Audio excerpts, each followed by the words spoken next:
Hello दोस्तों, आज हम लोग भारत के कुछ बेसिक जानकारी के बारे में जानेंगे कि उनकी उत्तर में क्या है, दक्षिण में कौन सी देश है, पूरब में कौन सी देश है और पश्चिम में कौन सी देश है, और भारत के किन किन राज्यों से होकर के कर्क रेखा गुजरती है और भारत का कौन सा राज्य कहाँ है। तो इस चीज़ के बारे में आज हम जानकारी लेंगे। तो सबसे पहले हम इंडेक्स देख लेते हैं कुछ, यानी ये जो रेखा है, ये जो रेखा है ये भारतीय रेखा को दर्शाती है। ये कलर की जो रेखाएं हैं ये हमारे भारतीय रेखा को दर्शाती है, और ये ग्रीन कलर के रेखाएं जो है ये रेखा को दर्शाती है। और ये जो ये जो कलर है ये पड़ोसी देश की बाहरी रेखा को दर्शाती है। ये कलर भूरा जो ब्राउन कलर की कलर है, और उसके बाद रेड प्लस ब्लू कलर का जो मिक्स है वो कलर भारत और पड़ोसी देश की रेखा के बारे में हमें जानकारी देती है। उसके बाद ये जो डॉट डॉट करके ये जो कलर है ब्लैक कलर की, ये हमें कर्क रेखा किन किन राज्यों से होकर गुजरती है भारत के, उसके बारे में हमें जानकारी देती है। और ये जो ग्रीन कलर का है या ब्लू कलर का जो है यह हमें राज्य का नाम को डिनोट करता है यानी दर्शाता है। उसके बाद इस एक महत्वपूर्ण जानकारी जो अक्सर बच्चे को नहीं पता होता है और दोस्तों को नहीं पता होता है, जैसे कि जब हम किसी पेज पे अगर कोई नक्शा बनाते हैं, कोई चित्र बनाते हैं कहीं का, तो सबसे पहले यानी ऊपर में हम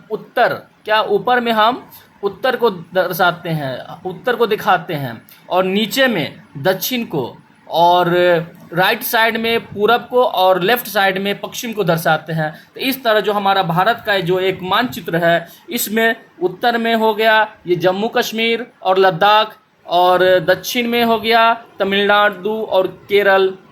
उसी तरह पूरब में हो गया ये मणिपुर हो गया, नागालैंड हो गया, और मिजोरम हो गया जो पूर्वांचल राज्य हमें कहलाती है। और पश्चिम में हो गया गुजरात, राजस्थान, ये इस तरह महाराष्ट्र, ये सब हमारे भारत के पश्चिम में हो गया। तो ये भारत के जो राज्य हैं ये है, यानी उत्तर में कौन है, पश्चिम में कौन है, दक्षिण में कौन है, पूरब में कौन है, इसके बारे में था।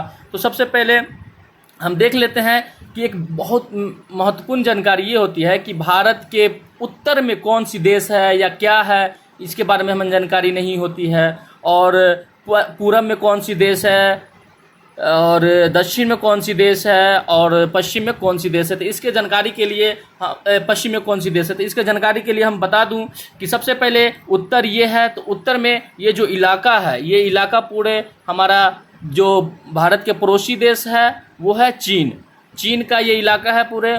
उसके बाद दक्षिण इलाका आता है, ये है श्रीलंका, जो हमारे भारत के दक्षिण में आते हैं। और दक्षिण में हमारे भारत के दक्षिण में जो समुद्र है, महासमुद्र है, यानी हिंद महासागर है। उसके बाद भारत के पूरब में म्यांमार देश आते हैं। उसके बाद ऐसे कई सारे देश हैं जिसका इसमें नहीं दर्शाया गया है। उसके बाद ये इलाका बंगाल की खाड़ी है, और यह हमारे भारत के कुछ केंद्र शासित प्रदेश हैं। उसके बाद भारत के पश्चिम में पाकिस्तान आता है, और इधर अरब सागर, ये जो हमारा सागर है ये भारत के पश्चिम में है। उसके बाद भारत के कौन सा राज्य कहाँ है, तो सबसे पहले देखेंगे अब ये जो इलाका है ये इलाका पीओके के अंतर्गत आता है, ये पीओके कहलाता है, और ये इलाका अक्साई चीन कहलाता है, जो हम अभी भारत में ही रखे हैं।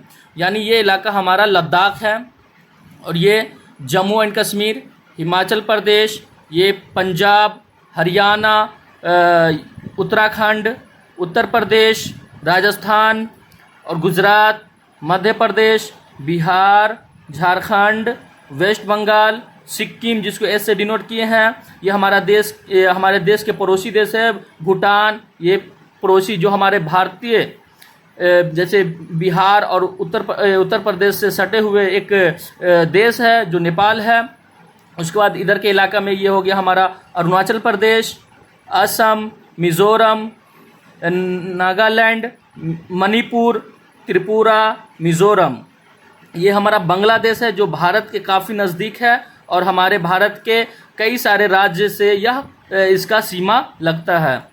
ये हो गया वेस्ट बंगाल, ये उड़ीसा, छत्तीसगढ़, महाराष्ट्र, गोवा, कर्नाटक, तेलंगाना, आंध्र प्रदेश, तमिलनाडु और केरल, ये हमारे भारत के कुछ राज्य हैं। और उसके बाद कर्क रेखा जो है, यह कर्क रेखा ये है कि हमारा जो सूरज की प्रकाश है भारत के जो लंबवत पड़ती है, यानी यहाँ, यानी ये कर्क रेखा ये दर्शाती है कि यहाँ तक कर्क रेखा के उत्तर में क्या होता है, सीधी नहीं जाती है, लेकिन दक्षिण में वह लंबवत पड़ती है भारत के। इसीलिए भारत के दक्षिण इलाका में काफ़ी गर्मी होती है, गर्मियों के दिनों में भी, और ठंडी के दिनों में भी थोड़ा कम ठंडा रहता है क्योंकि सूरज का प्रकाश वहाँ सीधी पड़ती है। लेकिन कर्क रेखा के उत्तर में जो आते हैं, बिहार, उत्तर प्रदेश, राजस्थान, ये सब जितने भी राज्य हैं सब ठंडा हो जाता है और इधर काफ़ी ठंडी होती है, इस वजह से क्योंकि सूरज की जो किरणें हैं इधर तिरछी पड़ती है, यानी सीधी नहीं पड़ती है, जिसके कारण यहाँ पे सूरज का प्रकाश इतनी नहीं जा पाती है, जिसके कारण यहाँ पे क्या होगा, ठंडा इलाका होता है। तो ये भी देखेंगे कि भारत के किन किन राज्यों से होकर के कर्क रेखा गुजरती है। तो सबसे पहले गुजरात का, यानी गुजरात जो राज्य है उससे होकर के कर्क रेखा गुजरती है, और राजस्थान का कुछ भाग है यानी राजस्थान से होकर गुजरती है, और मध्य प्रदेश से गुजरती है। मध्य प्रदेश भी दक्षिण भारत के अंतर्गत आता है हल्का सा। उसके बाद आ गया छत्तीसगढ़ के कुछ इलाकों से गुजरती है, झारखंड से, वेस्ट बंगाल से, और ये क्या है, त्रिपुरा से और मिजोरम से, यानी टोटल हमारे भारत देश के 8 राज्यों से होकर के कर्क रेखा गुजरती है।